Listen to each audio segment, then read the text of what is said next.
दोस्तों, क्षय का मतलब होता है नाश और अक्षय का मतलब होता है नाश रहित। अर्थात जैसे परमात्मा नाश रहित है, उसी प्रकार से यह अक्षय तृतीया तिथि भी साक्षात परमात्मा का स्वरूप है। इसमें किए गए पूजा, जप, तप और पुण्यों का कभी नाश नहीं होता। इनमें किए गए पुण्य फलों का हमें सदैव ही प्राप्ति होती रहती है। तो चलिए आज जानते हैं कि अक्षय तृतीया पर हम कुछ ऐसे उपाय क्या करें जिन्हें करने से हमारे जीवन में सुख समृद्धि सदैव बनी रहे और हमारी सभी मनोकामनाएं पूर्ण हो। साथ ही साथ जानेंगे कि इस वर्ष 2022 में अक्षय तृतीया कब है एवं पूजा इत्यादि का मुहूर्त क्या है। तो चलिए आरंभ करते हैं माता रानी का नाम लेकर। वीडियो को बिना स्किप किए अंत तक अवश्य देखिएगा ताकि आपको सब कुछ अच्छे से समझ आ जाए। जय माता दी फ्रेंड्स, कैसे हैं आप सब दोस्तों? बताने के लिए कमेंट में जय माता दी जरूर लिखेगा। और यदि आप माता रानी के इस परिवार में पहली बार आए हैं तो यहाँ से खाली हाथ ना जाएं। माँ के इस प्यारे से परिवार का सदस्य अवश्य बने। नीचे दिए गए लाल रंग के सब्सक्राइब के बटन पर क्लिक कीजिएगा। ये एकदम निःशुल्क है और ऐसा करने से आप भी हमारे इस प्यारे से परिवार का सदस्य बन जाएंगे। साइड में जो घंटी है उसे भी जय माता दी बोलकर बजा दीजिएगा, क्योंकि हम अपने परिवार के लिए उनके जीवन से जुड़ी कई समस्याओं के समाधान और पूजा व्रत तप से संबंधित जानकारियाँ लाते रहते हैं। अगर आप चाहते हैं कि हमारा वीडियो सबसे पहले आपको मिले तो बेल आइकन अवश्य दबाइएगा। तो दोस्तों, आपको बता दें कि इस साल 2022 में अक्षय तृतीया पर 50 सालों के बाद बहुत ही विशेष योग बन रहा है। अक्षय तृतीया वह शुभ मुहूर्त है जिसका साल भर सभी को बेसब्री से इंतजार रहता है, क्योंकि इसे अबुझ मुहूर्त कहा जाता है। अबुझ मुहूर्त मतलब इस दिन आप कोई भी यदि शुभ काम करते हैं तो उसके लिए आपको किसी पंडित जी इत्यादि से मुहूर्त जानने की आवश्यकता नहीं होती, पांचांग देखने की आवश्यकता भी नहीं होती।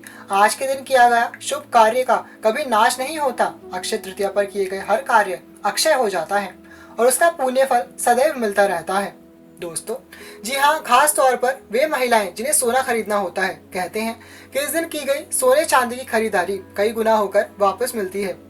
इस बार अक्षय तृतीया 3 मई को है। ज्योतिष के अनुसार इस बार अक्षय तृतीया पर कई दुर्लभ योग निर्मित हो रहे हैं। आइए जानते हैं कौन से शुभ योग बन रहे हैं, इनका क्या महत्व है। दोस्तों, वैशाख मास के शुक्ल पक्ष की तृतीया को हिंदू धर्म में अक्षय तृतीया के रूप में मनाया जाता है और इस दिन को विशेष अबुझ मुहूर्त के तौर पर देखा जाता है।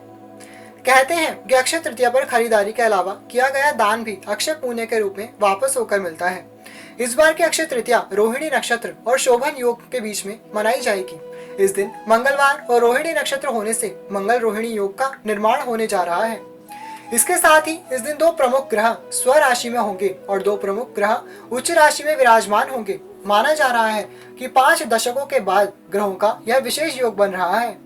अक्षय तृतीया पर जो 50 साल बाद ग्रहों का दुर्लभ संयोग बन रहा है वह इस प्रकार है कि चंद्रमा अपनी उच्च राशि वृषभ में होंगे और शुक्र अपनी उच्च राशि मीन में होंगे। वहीं शनि अपनी स्व राशि कुंभ में और बृहस्पति स्व राशि मीन में होंगे। ज्योतिष के जानकारों की माने तो 4 बड़े ग्रहों का इस प्रकार से अनुकूल स्थिति में होना एक दुर्लभ योग के तौर पर माना जा रहा है। माना जा रहा है कि अगर आपका कोई शुभ कार्य शुभ संयोग के इंतजार में अभी तक रुका हुआ था तो इस बार अक्षय तृतीया पर आप उसे पूर्ण कर सकते हैं। यह संयोग बहुत ही शुभकारी और मंगलकारी फल देने वाला है। दोस्तों, अक्षय तृतीया का आरंभ 3 मई 2022 को सुबह 5:18 से अगले दिन 4 मई 2022 यानी कि दिन बुधवार को सुबह 7:32 तक रहेगा। अक्षय तृतीया पर आप जो भी खरीदारी करेंगे, विशेषकर जो सोने की खरीदारी करेंगे, उनके लिए शुभ मुहूर्त 3 मई 2022 को सुबह 9:48 से 4 मई 2022 को सुबह 6:14 तक ही है। तो इस समय में आप जो भी खरीदारी करना चाहते हैं वो कर सकते हैं। दोस्तों, शास्त्रों में अक्षय तृतीया को स्वयं सिद्ध मुहूर्त बताया गया है। अक्षय तृतीया के दिन मांगलिक कार्य जैसे विवाह, गृह प्रवेश, व्यापार अथवा उद्योग का आरंभ करना अति शुभ फलदायक होता है। सही मायने में अक्षय तृतीया अपने नाम के अनुरूप शुभ फल प्रदान करती है। अक्षय तृतीया पर सूर्य व चंद्रमा अपनी उच्च राशि में रहते हैं। आइए जाने कुछ ऐसी बातें अक्षय तृतीया के महत्व के बारे में। दोस्तों, नया वाहन लेना या गृह प्रवेश करना, आभूषण खरीदना इत्यादि जैसे कार्यों के लिए तो लोग इस तिथि का विशेष उपयोग करते हैं। मान्यता है कि यह दिन सभी का जीवन में अच्छा भाग्य और सफलता को लाता है। इसलिए लोग जमीन जायदाद संबंधी कार्य, शेयर मार्केट में निवेश, रियल एस्टेट में सौदे या कोई नया बिजनेस शुरू करने जैसे काम को भी इसी दिन करने की चाह रखते हैं।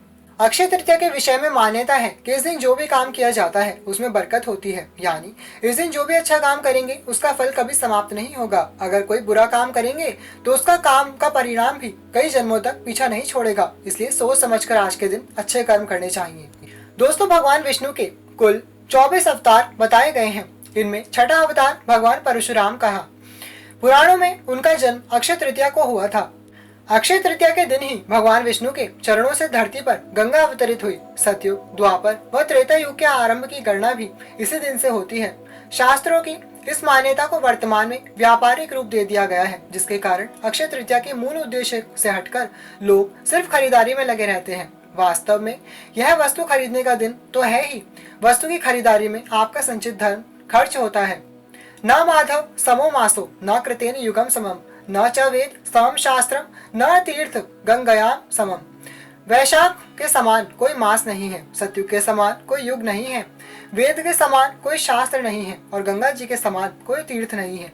उसी तरह अक्षय तृतीया के समान कोई तिथि नहीं है।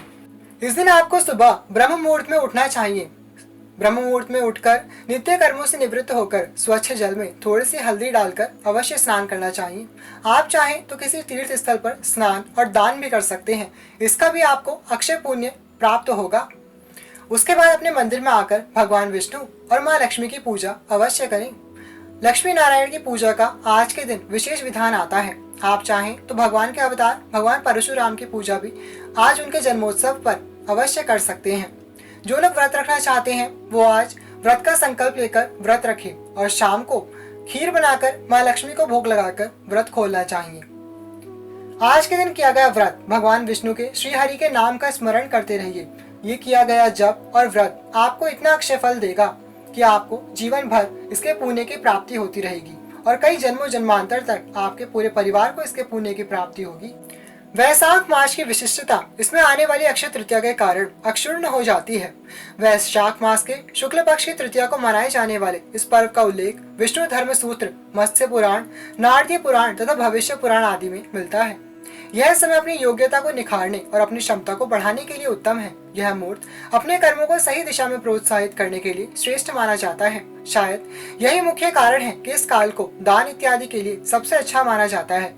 वैशाख मास के शुक्ल पक्ष की तृतीया को आखाज तीज के रूप में मनाया जाता है। भारतीय जनमानस में यह अक्षय तीज के नाम से प्रसिद्ध है। पुराणों के अनुसार इस दिन सूर्योदय से पूर्व उठकर स्नान, दान, जप, स्वाध्याय आदि करने का शुभ फलदायी माना जाता है। इस तिथि में किए गए शुभ कर्म का फल क्षय नहीं होता। इसको सतयुग के आरंभ की तिथि भी माना जाता है, इसलिए इसे कृत युगादि तिथि भी कहते हैं। दोस्तों, गर्मियों का मौसम आ रहा है, गर्मियों का मौसम चल रहा है। इसमें आप चाहें तो छाता, कपड़े, जूते, चप्पल, घड़ा, जल इत्यादि का दान करें तो बहुत श्रेष्ठ रहता है। यदि इसी दिन रविवार हो तो यह सर्वाधिक शुभ और पुण्यदायी होने के साथ साथ अक्षय प्रभाव रखने वाली भी तिथि हो जाती है। किंतु इस बार मंगलवार में आ रहा है, लेकिन बहुत ही शुभ संयोग बन रहा है, तो आप ये सभी उपाय अवश्य करें। मत्स्य पुराण के अनुसार अक्षय तृतीया के दिन अक्षत, पुष्प, दीप आदि द्वारा भगवान विष्णु की आराधना करने से विष्णु भगवान की विशेष कृपा प्राप्त होती है तथा संतान भी अक्षय बनी रहती है। दीन दुखियों की सेवा करना, वस्त्र आदि का दान करना और शुभ कर्म की ओर अग्रसर रहते हुए मन, वचन व अपने कर्म से अपने मनुष्य धर्म का पालन करना ही अक्षय तृतीया पर्व की सार्थकता है। कलयुग के नकारात्मक प्रभाव से बचने के लिए इस दिन भगवान विष्णु की उपासना करके दान अवश्य करना चाहिए। ऐसा करने से निश्चय ही अगले जन्म में समृद्धि, ऐश्वर्य व सुख की प्राप्ति होगी। न सिर्फ अगले जन्म में बल्कि इसी जन्म से आपको प्रभाव दिखना आरंभ हो जाएगा। भविष्य पुराण के एक प्रसंग के अनुसार शाकल नगर रहने वाले एक बाणिक नामक धर्मात्मा अक्षय तृतीया के दिन पूर्ण श्रद्धा भाव से स्नान, ध्यान व दान कर्म किया करता था, जबकि उसकी पत्नी उसको मना करती थी। मृत्यु के बाद किए गए दान पुण्य के प्रभाव से बाणिक पुत्र द्वारका नगरी में सर्व सुख संपन्न राजा के रूप में अवतरित हुआ। यही इस दिन की कथा आती है। इस दिन पवित्र नदियों में स्नान का सामर्थ्य अनुसार जल, अनाज, गन्ना, दही, सत्तू, फल, सुराही, हाथ से बने पंखे, वस्त्र आदि का दान करना विशेष फल प्रदान करने वाला माना गया है। दान को वैज्ञानिक तर्कों में ऊर्जा के रूपांतरण से जोड़कर देखा जा सकता है। दुर्भाग्य को सौभाग्य में परिवर्तित करने के लिए यह दिवस सर्वश्रेष्ठ है। यदि अक्षय तृतीया रोहिणी नक्षत्र को आए तो इस दिवस की महत्ता हजारों गुना बढ़ जाती है, ऐसी मान्यता है। किसानों में यह लोक विश्वास है कि यदि इस तिथि को चंद्रमा के अस्त होते समय रोहिणी आगे होगी तो फसल के लिए अच्छा होगा और यदि पीछे होगी तो उपज अच्छी नहीं होगी।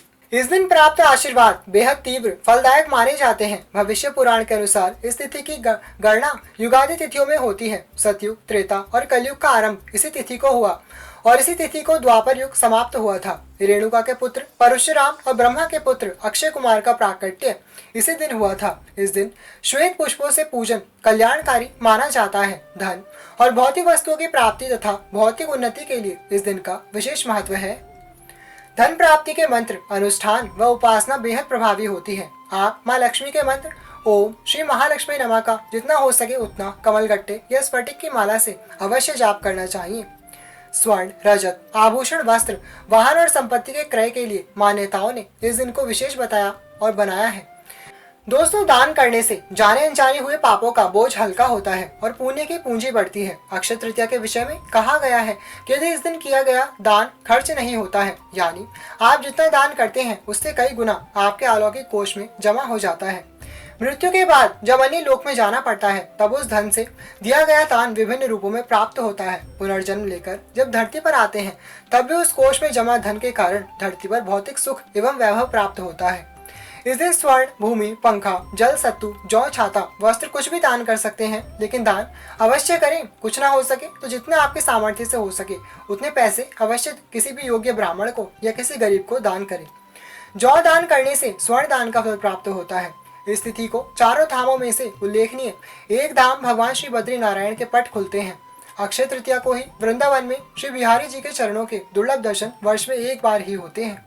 तो दोस्तों, कर लीजिए इस प्रकार के उपाय। कुछ नहीं कर सकते तो आज के दिन कुछ भी शुभ वस्तु, आप कौड़ी, गोमती चक्र, हत्था जोड़ी इत्यादि ऐसी ज्योतिषीय वस्तु भी अवश्य खरीद के ला सकते हैं।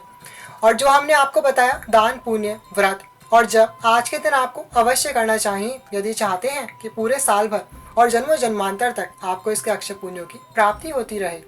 हम इसी प्रकार से अपने परिवार के जीवन से जुड़ी कई समस्याओं के समाधान और व्रत जप तप से संबंधित जानकारियां समय समय पर लाते रहते हैं। इसलिए हमारे इस प्यारे से परिवार के सदस्य अवश्य बने।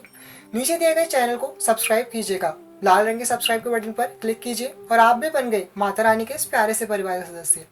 ये एकदम निःशुल्क है। साइड में जो बेल आइकन है उसे भी प्रेस कर दीजिएगा। दोस्तों, अगर आपको हमारे वीडियोस अच्छे लगते हैं तो वीडियो को जरूर लाइक कीजिएगा। लाइक किए बिना बिल्कुल भी मत जाइएगा। इन वीडियोस को अपने सगे संबंधियों, फ्रेंड्स, फैमिली सभी से शेयर कीजिएगा ताकि उन सभी की सहायता हो सके।